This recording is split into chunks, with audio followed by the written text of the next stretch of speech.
महिमस्ति नारी द्वारं किमेकं नरकस्य नारी विज्ञान विज्ञानतमोऽस्ति को वा नार्या पिशाच्या न च वंचितोय। अर्थात नारी विश्वास पात्र नहीं है और इस नारी ने ही अनेक पंडितों को छला है, ठगा है, इसीलिए वह विश्वास योग्य नहीं है। और आगे और लोगों ने यहाँ तक कह दिया कि स्त्री शूद्रो नाधियताम् वेद उपशृण्वन्तः स्तोत्र परिपूर्णम् उच्चारणे जिह्वाच्छेद धारणे शरीर भेद। अर्थात स्त्री और शूद्रों को वेद पढ़ने मत दो। यदि वे वेद पढ़ते हैं तो क्या कर दिया जाता था कि यदि वे सुनते हैं तो उनके कानों में गरम शीशा पिघलाकर डाल दो। और उच्चारण जिह्वाच्छेद, यदि वे वेद मंत्र के उच्चारण करते हैं तो उनके जीभ को काट डालो। धारण शरीर भेद, यदि जनेऊ धारण करते हैं तो उनका वध कर दो। ऐसी प्रथा जो है प्रचलन की। तो उन सबका जो है उपकार करने वाला, उद्धार करने वाला हमारे आज समाज के युग प्रवर्तक महर्षि स्वामी दयानंद सरस्वती जी हैं। और उस काल में लोगों में इतना प्रभाव पड़ा कि स्त्री को वेद पढ़ने का अधिकार नहीं है, शूद्र को वेद सुनने का अधिकार नहीं है। तो संस्कृत के पंडितों ने भी लिखना शुरू कर दिया। जैसे आप देखेंगे कि काशिका के अंतर्गत जो है अष्टाध्यायी सूत्र, द्वितीय अध्याय के तृतीय पाद में एक सूत्र होगा हेतु, और एक सूत्र तृतीय अध्याय में है क्रिया हेतु ताच्छिल्यानो लोमेषु। इस सूत्र के काशिका व्याख्या में लिखा गया कि कन्या शोक करी कन्या, अर्थात कन्या जो है दुख का कारण है। इस प्रकार के जो है हमें जो है व्याकरणों में भी पढ़ने को मिला, किंतु महर्षि दयानंद जी की महती कृपा है। उन्होंने अष्टाध्यायी भाष्य में इन सूत्रों के उदाहरण में क्या लिखा आप पढ़ेंगे। उन्होंने लिखा अविद्याया शोकः शोक करी अविद्या। कोई भी व्यक्ति दुख अथवा शोक का कारण क्या होता है, उसका मूल क्या है, अविद्या है। स्त्री के लिए तुलसीदास जी ने भी क्या लिख दिया कि ढोल गवार शूद्र को सुनारी, यह सब ताड़ना के अधिकारी। ताड़ना का अर्थ उन्होंने जो है शायद कि उस काल में स्त्री अनपढ़ और अज्ञानी थी, वेदों की शिक्षा से और शिक्षा से वंचित थी, इसीलिए उन्होंने लिखा होगा। तो इसीलिए जो है हमें जो है हर विद्या में पारंगत होना चाहिए। महर्षि दयानंद सरस्वती जी कहते हैं कि जिस प्रकार पुरुष अथवा बालक सभी विद्या का अध्ययन कर सकते हैं, उसी प्रकार बालिकाएं भी जो है कम से कम 5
क्या क्रोध क्या संकट, इन सब ने समझा नारी को विष से भी महाभयंकर। तो ऋषि दयानंद जी के आगमन से पूर्व इस प्रकार की जो है स्त्रियों के प्रति जो है इस प्रकार की धारणाएं जो है फैली हुई थी। ईसाइयाँ समझते हैं कि स्त्रियों में आत्मा नहीं होती, मुसलमान समझते हैं कि स्त्री पैर की जूती है। तो इस प्रकार का जो हमें जो है ताड़ना और जो अत्याचार किया गया था, तो इन सभी का उद्धार करने वाले कौन है? महर्षि दयानंद सरस्वती जी। उन्होंने जो है उद्धार किया है और उनका जो है अनुसरण करते हुए आगे स्वामी श्रद्धानंद जी और सर्वप्रथम जो है ऋषि दयानंद जी से पहले कन्याओं पर शिक्षा का अधिकार नहीं था, वेद पढ़ने का अधिकार नहीं था। सर्वप्रथम पाठशाला जालंधर में जो है खुला था। तत्पश्चात जो है अनेक जो है कहते हैं ना कुंभ करने की नींद टूटी। इस प्रकार जो है लोग जागरूक हो गए कि नहीं केवल जो है पुरुष विद्वान हो तो जो है समाज का कल्याण नहीं होगा, राष्ट्र का उद्धार नहीं होगा। इसीलिए जो है यदि राष्ट्र का उद्धार करना है, समाज का कल्याण करना है, तो स्त्री और पुरुष दोनों को क्या होना चाहिए? योग्य होना चाहिए, शिक्षा से पारंगत होना चाहिए। जिस प्रकार जो वैदिक विद्वान है, जो प्रकांड योग्य शिक्षक है, उनका कर्तव्य है कि वे जो है अपने जो है विद्यार्थी को, बालकों को जो है शिक्षा देकर के योग्य बनाए। जिस प्रकार माता अपने संतान को दुग्धपान करके जो है उसको बढ़ाती है, पालन पोषण करती है, वह धीरे धीरे बढ़ने लगता है। ठीक उसी प्रकार योग्य विदुषी स्त्री को, अध्यापिका को, आचार्य को ये जो है उचित है कि वह भी कुमारियों का, बालिकाओं का जो है वेद शिक्षा दे करके, योग्य शिक्षा दे करके उनका जो है शिक्षा को बढ़ाएं और उनका उन्नत करें। तो हमारी जो है ऋषि दयानंद जी के जो ऊपर जो है हमारा जो है बहुत बड़ा एहसान है। ऋषि दयानंद जी ने जो है हमारे ऊपर बहुत बड़ा एहसान किया है और उन्होंने वेदों का उद्धार किया और साथ ही जो है जो वेद पढ़ने का जो है स्त्री और शूद्र को अधिकार नहीं है, ऐसा जो पौराणिक आदि कहते थे, जो पढ़ने को मिलता था, वो जो है प्रमाण दे करके उन्होंने कहा कि सभी को जो है, सभी मनुष्य मात्र को वेद पढ़ने का अधिकार है। तो कोई भी जो है वेदों से वंचित नहीं होना चाहिए। व्यक्ति यदि अशिक्षित रहता है तो मुंह में पढ़ करके बहुत दुखी होता है।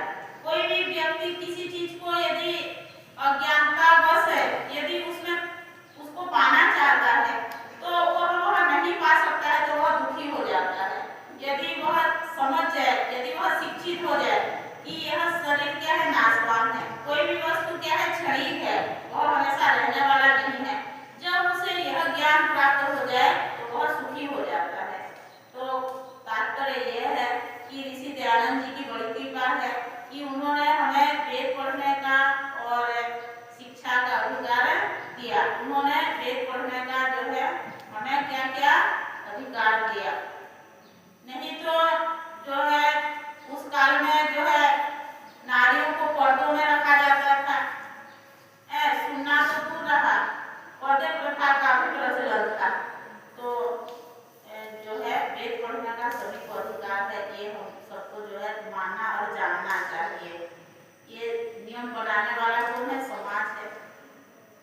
यदि कोई शिक्षित व्यक्ति यदि वह जानता है